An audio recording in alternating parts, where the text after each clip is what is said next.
Well, howdy friends, Brian Fleshig of Mad River Outfitters in the Midwest Fly Fishing Schools, and welcome to our first live stream fly tying. You know, live streams not something we do a lot, but I guess in this day and age, it's something that you'll see quite a bit more from us in the future. So stay tuned for that. And tonight is our first ever in conjunction with our good friends at Whiting Farms. And it's going to feature Justin Christopherson, one of our team members here, and also one of the best fly tyers that I know. So take it away, Justin.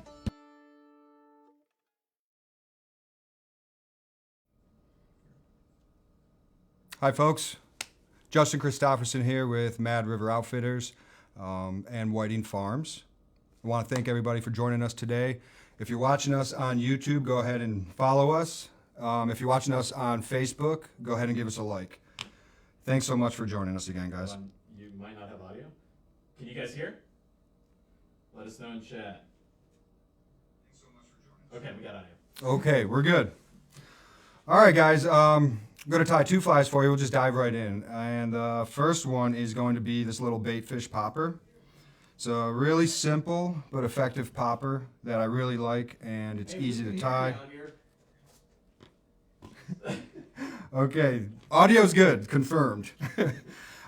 First fly again. Little popper, little blockhead popper, super simple pattern.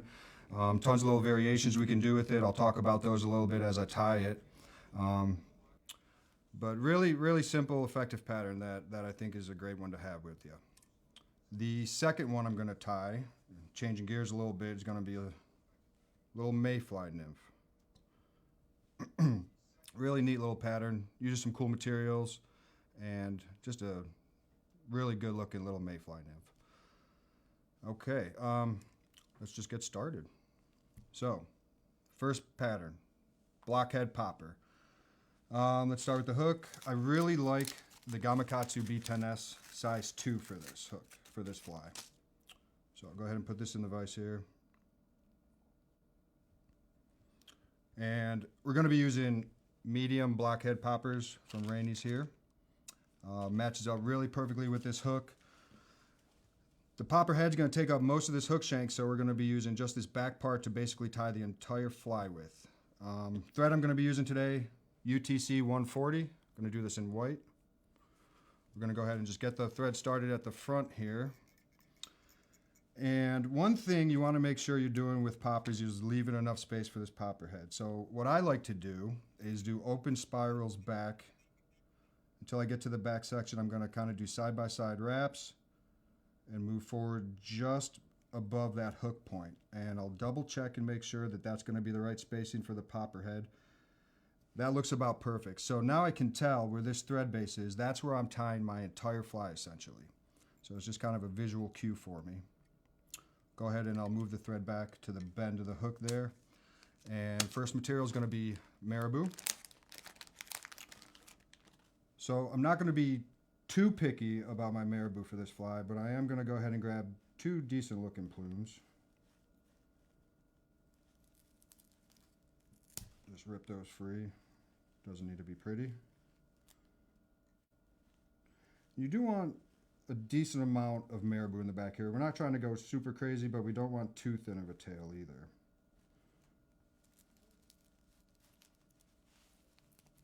Okay, we'll just cut that one off. Actually, nope, don't like that one. There we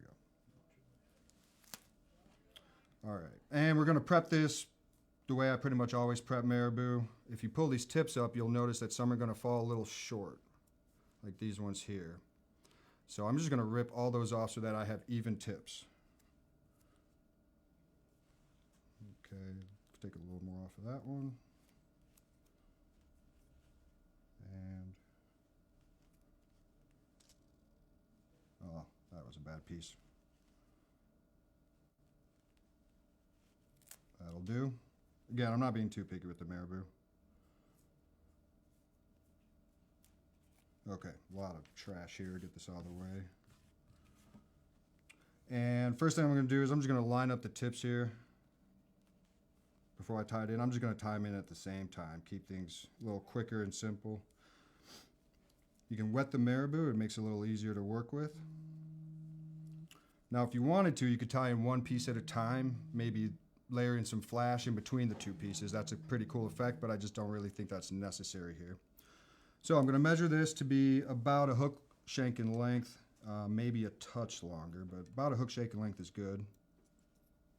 Got a few real good tight securing wraps, and I'm going to move that thread forward. And remember, I'm only tying on that thread base in the back section. Okay, so that's about good there. Lift these up, give them a twist, and snip. Now that can leave a lot of butts, so I like to come in with some finer tip scissors and just clean that up a little bit so I keep my tying platform nice and clean. And so I can see my thread again where I need to stop. Okay, I can even double check it once more, make sure we're good. Okay, that looks good. Next item is some flash. I'm gonna go ahead and use some crystal flash. Gonna grab 3 strands. Doesn't really matter how many you grab, but 3 strands seems about right. And we'll just do kind of basically a V-tie here. Not looking to be too precise with this. Just gonna tie some in on the near side and the far side. Kind of give it a little spread, maybe 180 degrees or so. It's okay if it's down each side. Doesn't really matter that I'm not too picky with that. We'll go ahead and trim that off just a touch longer than the marabou. And we're going to go ahead and add some feathers next. Now this is going to be a baitfish popper. So for this one, I'm going to use some rooster saddles right down the side, concave in. So I'm not going to splay these tails out like you'll see on a lot of poppers. This one is going to be more of a baitfish popper. So with that in mind, I'm just going to use some bugger packs here from Whiting. Just a regular grizzly.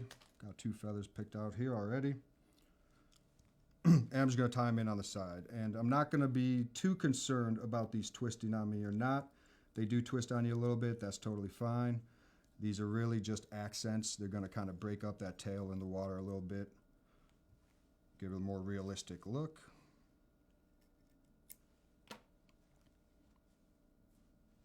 And you can definitely save these tails. These feathers. I'm only using the tips of them. So you can still use this for like a woolly bugger or something. Okay, get the second feather tied in. Loose wraps here. I don't want to twist the feather, but again, once this marabou's wet, it's going to kind of bleed together, and you're going to really just have a few kind of markings to break up that all-white tail. So don't worry about it too much here. This one's giving me a little trouble, but that's fine. Let's try that again.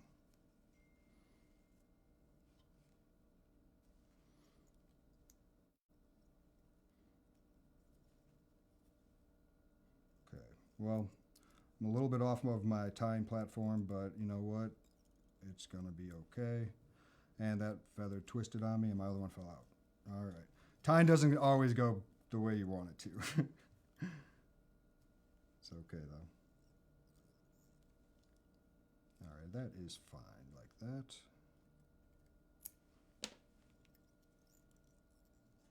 Okay, so at that point, I am going to add some super glue. I want to lock all that into place here. Normally I use a brush on. I don't see that right now, so I'll just use this gel I got here.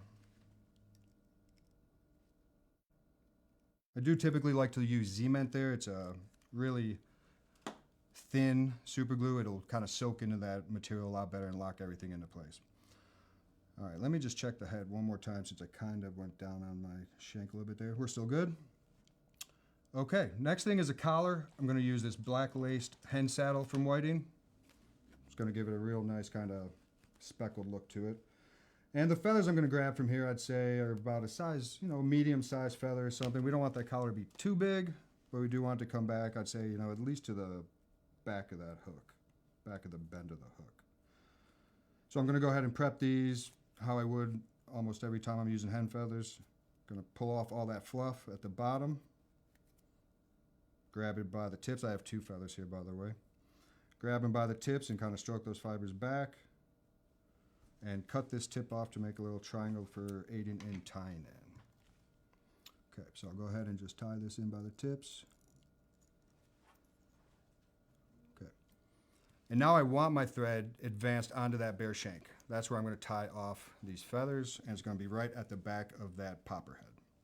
So I'll do a half hitch there, throw the thread into my bobbin cradle. Don't need hackle pliers for this. These stems are plenty long enough, so I'll just grab them both at the same time. Stroke the fibers back a little bit, and begin my wraps. Gonna keep stroking these fibers back. I want them to really lay back and kind of puff out and make a nice kind of full collar here. Okay. Ideally, you're gonna end just past that base of thread we've been tying on. Okay, go ahead and lock down these stems. Give them a trim. All right, moving along. This is, like I said, a pretty simple pattern. That's almost the whole fly. I'm gonna wrap this back, make sure that's nice and secure and tight. I'm gonna check my head one more time here. Looking good. Next thing I wanna do is I wanna add a substantial thread base to this fly. This is gonna help that popper head really lock in place with the glue that we're gonna add. So I'll just run my thread back and forth here, however many times I feel is good, 10 times or so. Just get a real good substantial base of thread there. Don't need to go too crazy.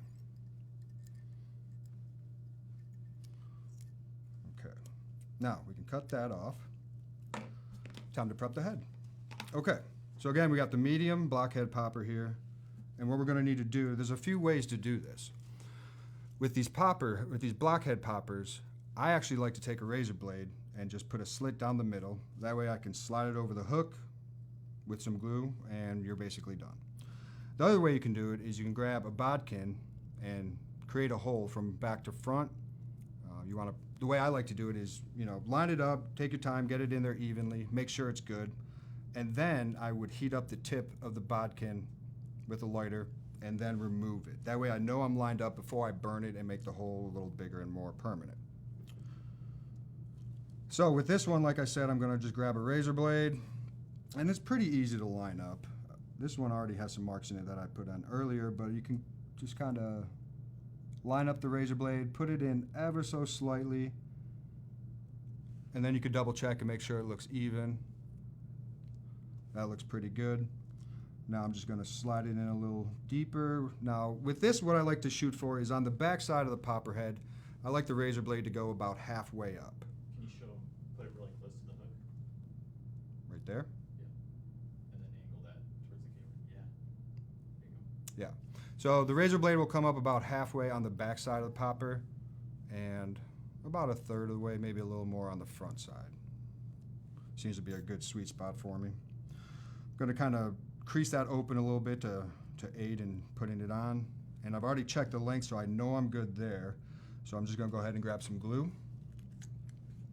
And put a decently thick strip all the way across here. I want a good amount of glue on here because it's just the main thing holding that popper head in place. But at the same time, if I put too much on, it's gonna ooze out and kind of make a mess. So that's usually about the right amount there. Slide that on, push it down. Make sure it's level. I like to turn the vise like that and look at it like that. And it's all the way back. The eye of the hook is clear, so that's in pretty good spot there. You can kind of pinch it, help that glue set and kind of give it a better secure it a little better. So there's a good amount of glue in there. That's gonna have to dry up before we mess with that anymore. But while that's happening, I can go ahead and add some eyes. Now, if this was a working fly for myself, I wouldn't add eyes. But they do look cool, and we got some time to let that glue dry, so I will go ahead and add some eyes now. But I honestly don't think it's gonna catch a more fish if there's eyes on there. I'm not sure what size these are, but I'm pretty sure they're 5mm. 5mm, 6mm would be fine. Somewhere in that range.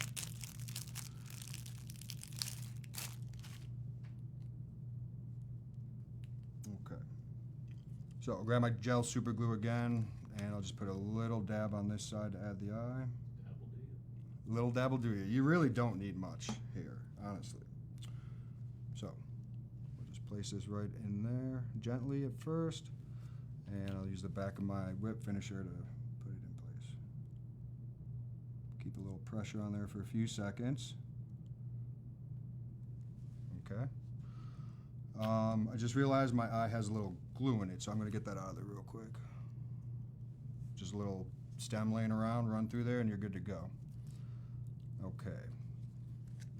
Time to put the eye on the other side.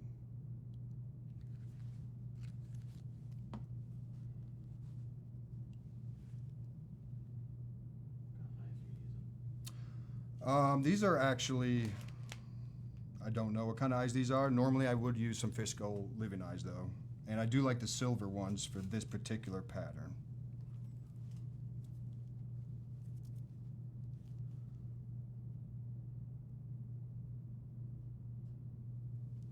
Okay, eyes are on. Fly is almost done. I want to check and make sure this glue under here is dried. I'm squeezing it and the little is oozing out, so that still needs a little bit of time to dry. But while that's happening, another good thing to mention is, as is, this is a bait fish popper, but it's very easily transformed into like a frog. So right now we've got rooster saddles going down with the side of the tail here. If I want to make this a frog, I'm going to do two things differently. I am going to put neck hackles in instead of rooster saddles, and I'm going to make those legs splay out. And I'd probably use 2 per side, maybe even 3 on a larger size fly. And other than that, I would add some rubber legs. Now, adding rubber legs is pretty simple. I'm not going to do it on this one because it is a bait fish, remember. But if it's a frog, I would just do kind of what I mentioned before with the bodkin. I would just line up a hole through the head itself on the sides. Once it's sticking out the other side, burn it with a lighter and pull it back out. Then I would take, if you have leg pullers, great. If not, a lot of people will have, a bobbin threader. That works fine too. So I would stick that in there, stick the tips of the rubber legs in, pull them through, and you're good to go. You can also change up the popper head. I like the blockhead popper a lot, but you can also use a double-barreled popper. You can use a howitzer popper. Really, you can put any popper head on here at all. But the blockhead popper I like a lot because it does a really good job of popping at short distances. So you can give that rod tip a quick jerk, make that fly pop. You can even do a mend, make that fly pop, and it's not going to have to move a very far distance to make a good pop. So you can keep it in that target zone a lot longer. And I really, really like that about the blockhead poppers. Double barrels are great too. You can certainly use those. You could even, turn it around and make it kind of like a diving popper. So you definitely got some options there as well. Okay, so this glue is dried up. So the last thing I want to do with this fly, since we slit the foam to put it on the shank, I want to cover that slit up with some resin. Wrong one. I'm going to use Flex here from Raid Zap. And I got the brush here. I'm just going to brush it into that gap. Sometimes I end up coating the whole bottom with the resin. Sometimes I just do a strip across the gap. Whatever you feel like, I don't think it really matters. So just give that a couple seconds to kind of sink in, maybe fill in that gap if you have that gap still. Sometimes when you put it on the shank, you can get that to close really well and you don't even really have a gap. Okay. Zapping it with the light. Put some corn dog live living on there. Absolutely. You got to. Yeah, if you want to spice this up, check out our Mad River Outfitters video that we posted earlier today. There's some really cool scented stuff you could add to that. Wink, wink. Okay, that's it. That is done. And now, like I said, this is just a really simple base for a popper. You could totally make all sorts of adjustments to this. Different colors, different feathers, like I said. And the frog version's a great option, too. So What's its name? we're going to call this the Scioto Slayer. It's a really good smallmouth river fly, and that's the closest smallmouth river we got nearby, so I think that makes a lot of good sense. There it is, folks. Watch out for this guy. Okay, that is it for that one. You could bust these out. You could probably do a dozen of these an hour if you get rolling, no problem. I mean, it's a pretty quick fly, but super effective. Okay, let's see. I guess we'll move on to the nymph. I don't think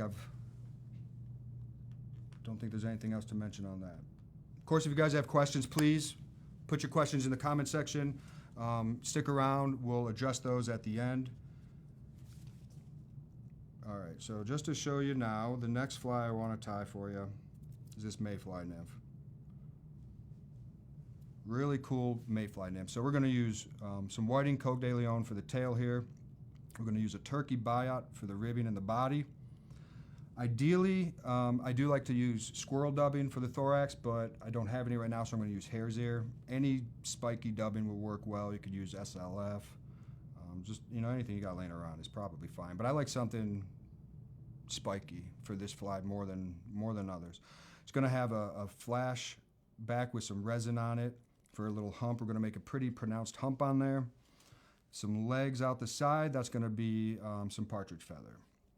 And that's really about it for this fly. But it is a really cool little mayfly nymph. So let's go ahead and get that started for you. The hook I like for this one is the Tiemco 3761. We're going to do it in a size 14. You could probably use any 1X long nymph hook for this and it'll be fine. I've just kind of fallen in love with this hook for this pattern. So we'll go ahead and get that in the, we'll go ahead and put a bead on it first actually. So 7/64 gold bead for this one.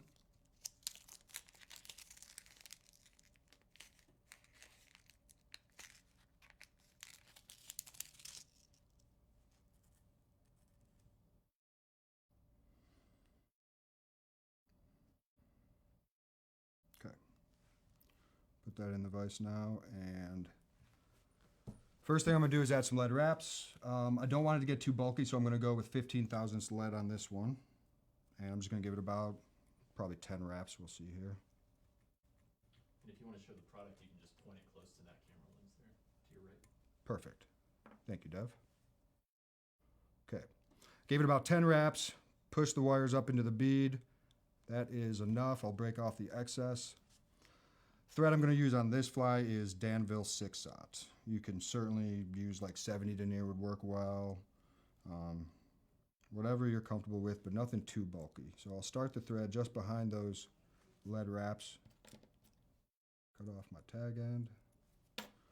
And I'm going to do a few wraps over this lead to kind of help secure that and lock it in place. Okay, once that's on there, we're going to go straight to the tail. Again, this camera? That one. Oh, that camera. Coq de Leon, whiting. This stuff makes awesome tails. And a really cool variation, this I just thought of this, or reminded me of this. This fly can actually be done on a jig nymph, on a jig hook, kind of like a Euro fly. Put a tungsten bead on there.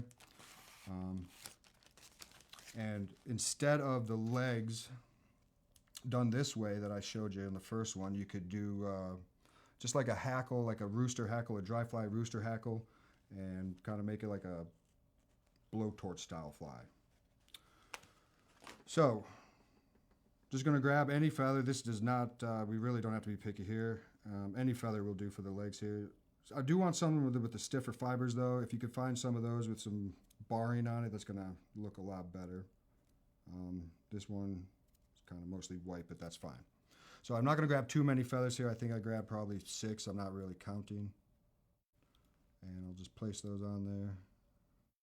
Okay, adjust the tail to the length I want. That'll be good. And keep the tail on the top of the hook shank as you wrap back. And then back up.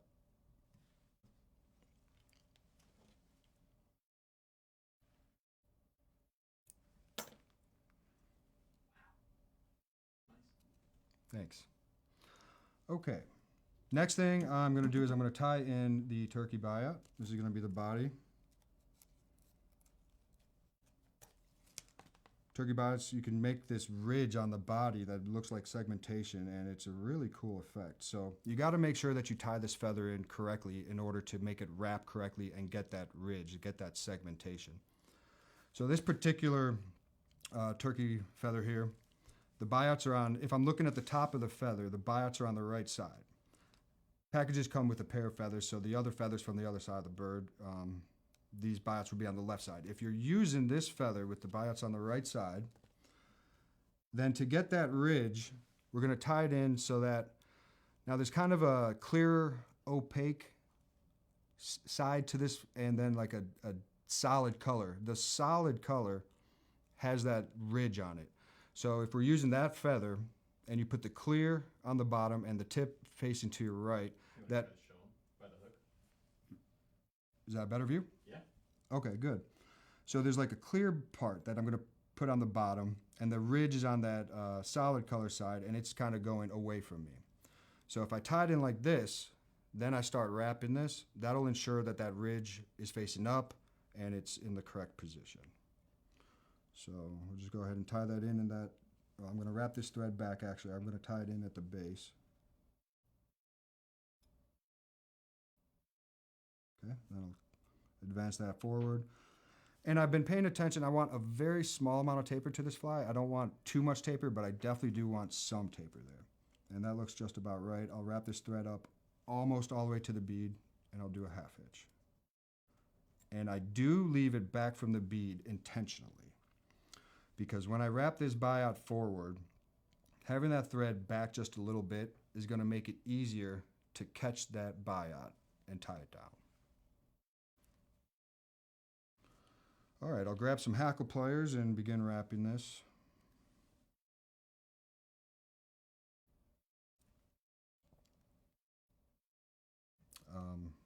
First, throw my bobbin in the cradle. Okay, use the rotary feature right here. And now another thing you can do is you can add a little bit of glue down here to make this more durable. I like to use hardest hull when I do that, but for this video's sake, I'm gonna skip that step. Okay. I'll just kind of come across that, tie down this buyout. A couple wraps should do. I'll trim that off. I'll go ahead and tighten this all down here.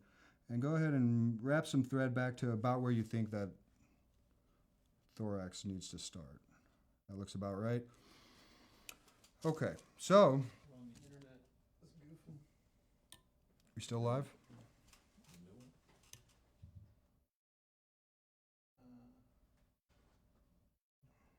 Or not. Okay. The internet could. We're back. We're back. Technical difficulties, folks. Thanks for sticking around. Turned it off our phone. Yeah. All right, let's see, where was I? So I made a thread base here to basically cover up that buyout and indicate where my thorax is going to be here. So the next thing I'm going to do is grab some dubbing, and we're going to dub that. Again, like I said, this time around I'm going to just use some hare's ear dubbing.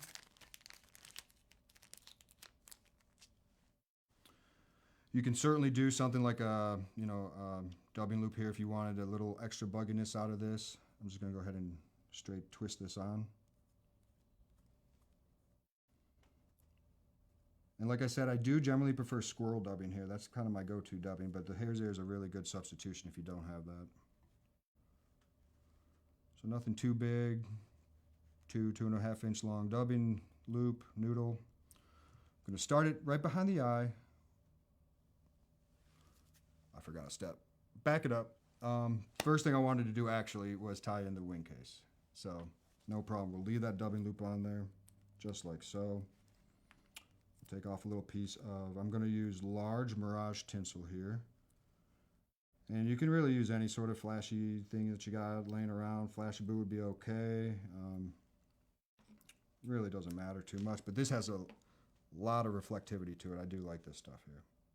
And once we put that bump of resin on the top, it tends to really catch the light better. So we'll tie on our wing case and wrap back, keeping that dubbing out of the way. And then we'll check that by pulling it forward. I still need to go back a little bit. You don't want this wing case to be too small. That'll look funny. So you want it to be a little decent size. Okay, let's try to readjust that dubbing.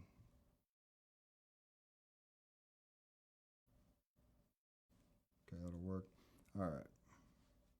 Start behind the bee with the dubbing, wrap back, and then wrap back forward, and that should be about all you need to do.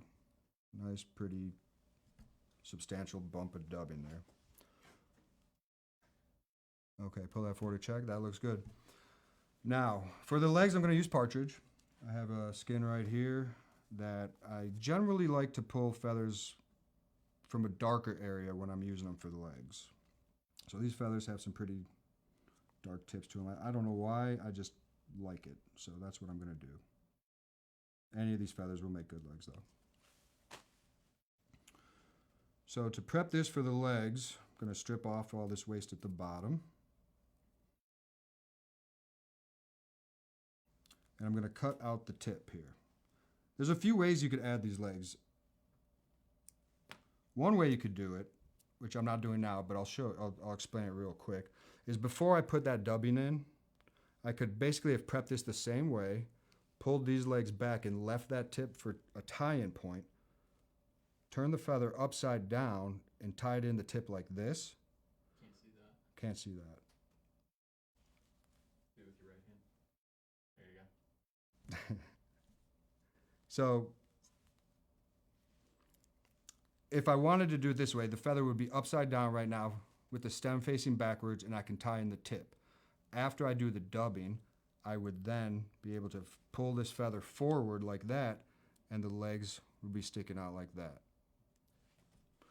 I'm going to do it a little differently than that this time. I'm going to pull a few of these off. I got a few too many. What I'm going to do is prep it like this and I'm just going to place it on top like so. I'm going to do one loose wrap over that just to hold it in place. I'm going to immediately pull this Mirage tinsel forward and do one loose wrap on it there. Make sure it's straight.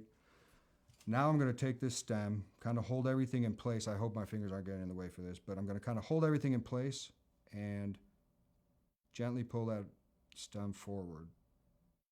I'm going to check on it as I go. I'm going to pull a little bit and check on it and make sure that the legs are how I like them.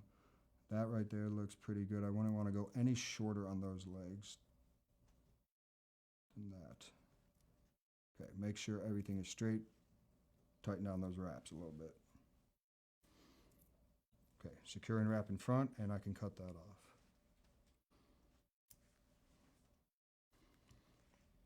Now again, like I said, if you were doing this like a Euro style nymph, you would ideally have it on a jig hook, tungsten bead, and instead of doing those legs like that with the partridge, I would have just left them out, done everything else the same, and then at this point, I would take a dry fly rooster saddle and give it about 2 wraps, make some kind of soft hackling thing going on there. And that would work great, but in this case, this is really good too. I'll take a couple wraps at the head there to really lock that in, and I can whip finish now.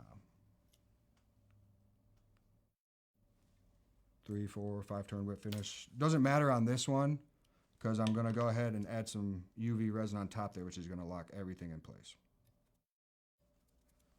For that, I'm gonna use thin resin by Rage App.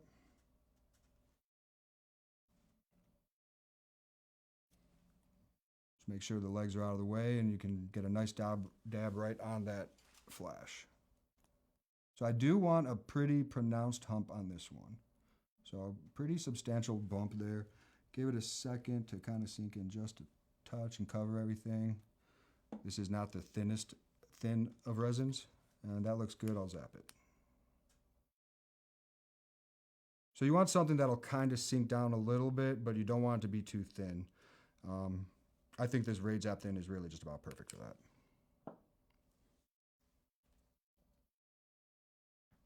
Okay. And that's that. Real quick, simple, pretty cool little mayfly nymph. So I feel like I might have burned through those pretty quickly, but you know, that's really all I think I need to say about them. Again, you know, you can use pretty much, you know, you could substitute different things. Sometimes I'll use partridge for the legs on this as well, or the tail, I mean. But the Coq de Leon is really nice stuff there. Let's see. any questions so far? So right now, I think I've kind of covered everything I had planned on. Dev, any questions from people? Will this Mayfly Nymph video be made a standalone? Will you tie this again for Mad River Outfitters? I can. Yeah, if there's some interest for that, I certainly could. This will be up on the Mad River Outfitters YouTube channel as well. This whole session, I think we're going to copy it and paste it basically, so it'll be identical. Yeah. Hopefully the connection hasn't been too bad. We did have some difficulties. We're actually running a hotspot off of a cell phone right now, so hopefully there hasn't been too many. In the middle of Alaska, too. Yeah, right. Let's see. We've got another one. If you don't mind, how would he go about tying a balanced leech pattern? Zonker, like a hurled cactus chenille, or composite dubbing loop? So many ways. What's yours? So honestly, I don't fish many leech patterns. I think a woolly bugger does a pretty decent imitation of that. So if I wanted to fish a leech, it'd probably be a woolly bugger. But you know, off the top of my head, you know, what comes to mind would be if you're looking for a balanced leech pattern, you can actually do. So I would get like a jig hook, and you can actually tie on. Let's see how I can explain this best. Let's see if I have a hook to kind of demonstrate.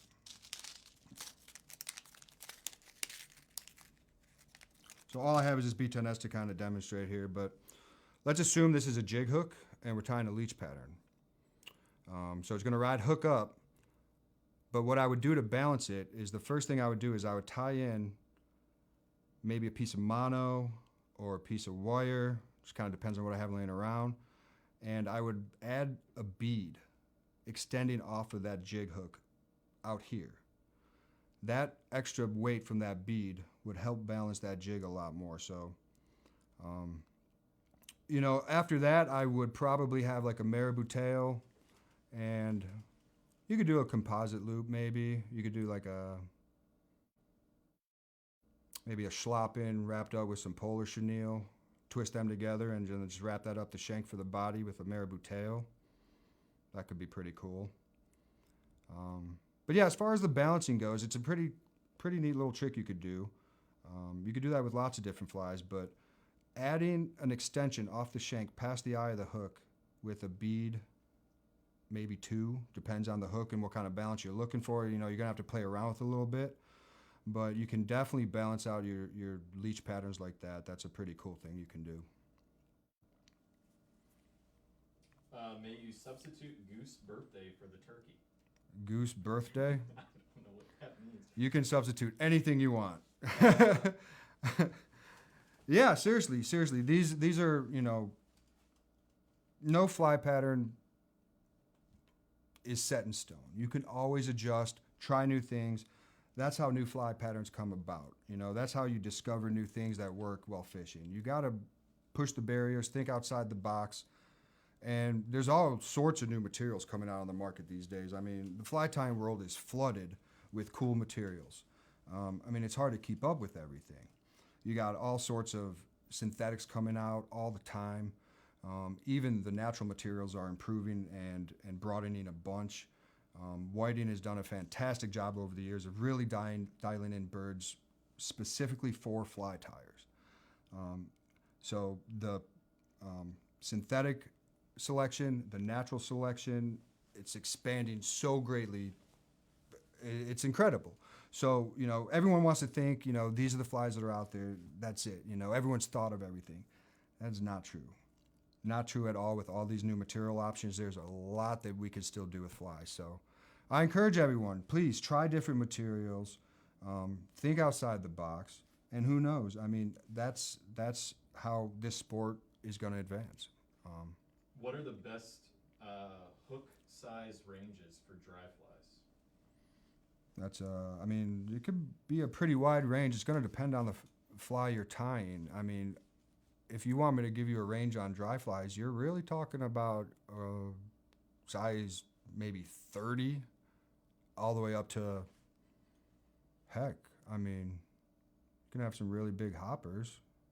I'm not sure what the biggest size hook I'd tie a hopper on is. I mean, probably, you know, size 2, 1, something like that. Ronald Fisher asks, what is the best advice you have for a beginner? For fly tying, my advice would be practice. Practice, practice, practice, but focus on thread control and material manipulation. Those definitely cross over a good bit, but if you are comfortable with managing your thread and positioning and working with different materials, the rest is just following patterns, or I mean, you know, following steps, and you could tie anything at that point. But working with the materials themselves and having a good grasp on thread control is going to make you a much better tire. So, what's a good first pattern that you recommend? well, a lot of people say woolly buggers. I kind of agree with that. I think that was the first pattern I ever tied.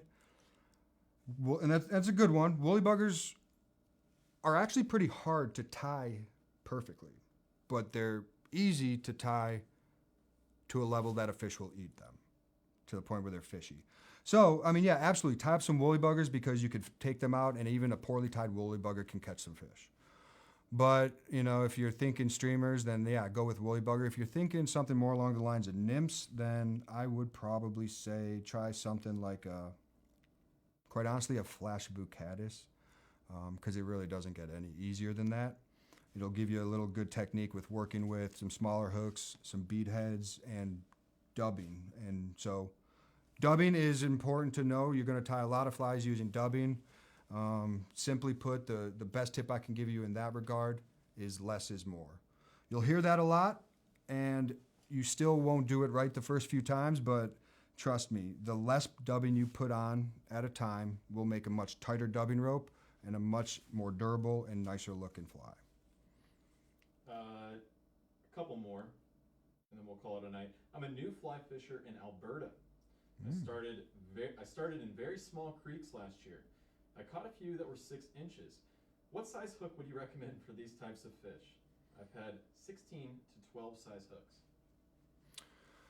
So the size hook for the fish you're targeting is not really what I'm first considering.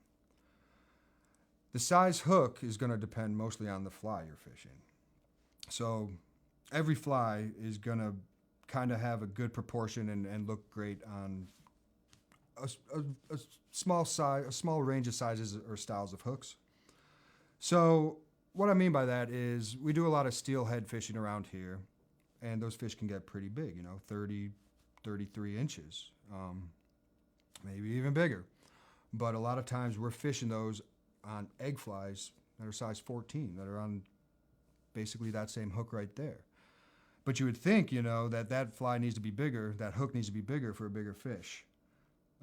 No, because, you know, what we're imitating is small, and that hook is going to match up to the fly that we're using to fish for them. Now, you can also fish for them with bigger bait fish imitations. You know, if you're swinging flies, things like that, you're going to use a bigger hook because the fly calls for the bigger hook, not the fish. Of course, you know, you want to make sure you're using high-quality hooks if you're targeting a strong fish like a steelhead. But I'm not matching up the size of hook that I'm fishing at the time to the fish that I'm fishing for. That's not how my thinking goes. It's just what fly is this fish going to eat? You know, if it's a strong hook, it'll hold the fish. And then what are the top 3 whiting products that you use on a regular basis in fly tying? Okay. Yeah, that's a great question. You can show them to that camera there. Cool. One of them is definitely bugger packs. These things are great and versatile. Obviously, you could use them for tails on little baitfish poppers like that. You can use the whole length on larger streamer patterns. I even use those in pike and musky flies a lot. But honestly, there is, in my opinion, no better feather than a whiting bugger pack feather for a woolly bugger. But yeah, it's super versatile feathers. I mean, they're just rooster saddles, but they're great. They're great. This is definitely the one that I use the most, hands down. Let's see. The next one would be hen saddles. You know, I'm a big fan of feather game changers, and whiting hen saddles are absolutely perfect for that. There's tons of other uses you could use those for as well. But certainly, you know, palmering them and in segments for bodies on flies are really, really popular use for me. Mainly game changers, but also, as you saw, even, you know, a collar on a popper. So that would be probably my second. And my third would be their dry fly feathers. They have really, really, really high quality rooster saddles and necks, obviously, too. And they're exclusively the feathers I use for all my dry flies. So I'd say those are my top three. Will there be a Mad River Outfitters podcast? Ooh. That's interesting you bring that up. I will say that nothing is official.